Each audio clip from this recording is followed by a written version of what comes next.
Hello, Jam of the Week. I wanted to submit my video in a form of a little mini lesson today, so I hope that's okay. I am going to take a tune that Satchmo Louis Armstrong played, Blue Skies, to show you a little bit about Reharm. So I'm just going to take the first A section and kind of show you my thinking process on Reharm and how I approach it. Because I think I approach it a little bit differently than many people. But so we're gonna play it in the key of G, starting on the E minor, the 6th.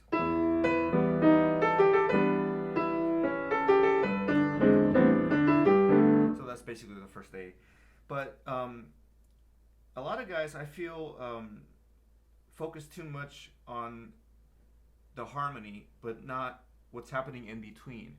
And I really like to focus on that part of it. I know it's fun to choose the harmony that you're going to land on, but I think that a lot of times you should focus on what's happening in between. And there's things like voice leading that can make it really, really interesting. Today I won't be talking necessarily about voice leading, but just what's happening in between and what I like to put in between the harmony that you choose, the reharm.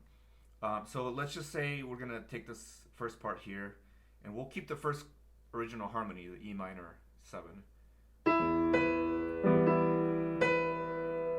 Now, a lot of guys will go to another harmony that is diatonic, and sometimes I don't like to do that. I really like to challenge myself. So I'm going to try to pick a really far away chord that doesn't really fit with this melody. So I'll go to B flat. So we'll try to land on a B flat major 7. So my process is done kind of like this. I'll choose a harmony that I want to land on, and I'll see if I can add chords in between that'll kind of smooth it out and it's not so abrupt. So, and having done this so many times, I've learned that there's certain shapes that I like. One of the shapes that I'm going to use probably is this shape of a 4th and a 3rd, either a major 3rd or minor 3rd, and then some sort of interval, really close interval up top. I just like this sound.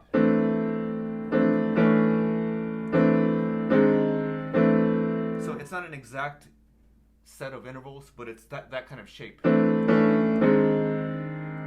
you can just kind of move that around.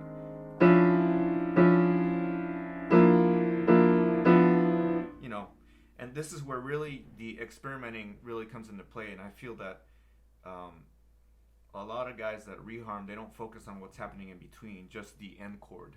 So I'm going to try to go from E minor 7, the first chord, to that B flat major 7. Okay, so I just kind of dive right in. Now, a lot of guys would go to this C major 7 maybe, because it's so diatonic. That's cool too. But I want to go to C sharp maybe. And so I'll start exploring, And these are just shapes that I've just kind of over the years have kept in my little portfolio or whatever you want to call it. But I just know that shape really works with that bass, and actually many other different choices for bass notes. So let's do that. So we've got this so far. Now notice my left hand's going to be doing some stuff like breaking the chord apart. I think that's important too.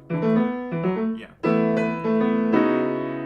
Okay, now let's go to, I don't know, D.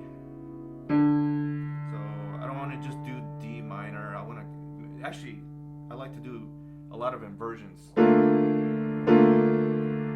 I'll do that. So let's see what that sounds like. And notice these chords, I'm just kind of playing them at short intervals, like really short duration. Let's add one more, because I'm trying to get to this B flat, so I'm going to go down to this B, and maybe I'll do this that shape that I was talking about, or even. Now notice how dissonant these chords are that I'm deciding to choose. I think that because we're playing these chords kind of quickly, I think embracing this kind of dissonance is a good thing. I think if you a lot of times when you listen to somebody play something really tasty harmonically, and there's some inner stuff going on, and you're trying to figure it out. A lot of times you can't hear it because of its dissonance, but I like that. So let's see what all that sounds like. Then I'll land there, or here. Maybe I'll land there. This is my landing chord. Right. So I've gone from E minor to B flat major 7.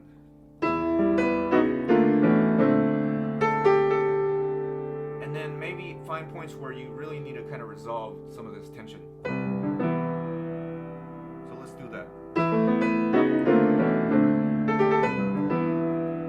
And now my time is a little bit wonky. I'm not playing in 4/4. I'm just right now experimenting. At some point you'll want to get into a point where you're almost semi-arranging this. So this is my process. Find the harmony you want to land on, but don't exclude harmony that really sounds off when you just play it just as a chord. You know, like if I play E minor and then I want to go to F sharp major 7. You know, I mean, I want to land on F major 7. It doesn't necessarily mean it's not going to work. I've done some arrangements where the harmony is moving really in odd directions, but this is what reharm is. It's just I feel like you can smooth things out whenever you do put in some interesting things in between, and then it kind of smooths out the harmony. So anyway, that's my approach. I know I didn't really play the tune, but I wanted to do something different this week with a little mini lesson on reharm. So I'll take a tune and I'll do this, and there's other different things I do, and I can talk about that later. So anyway, thank you guys for listening. Peace.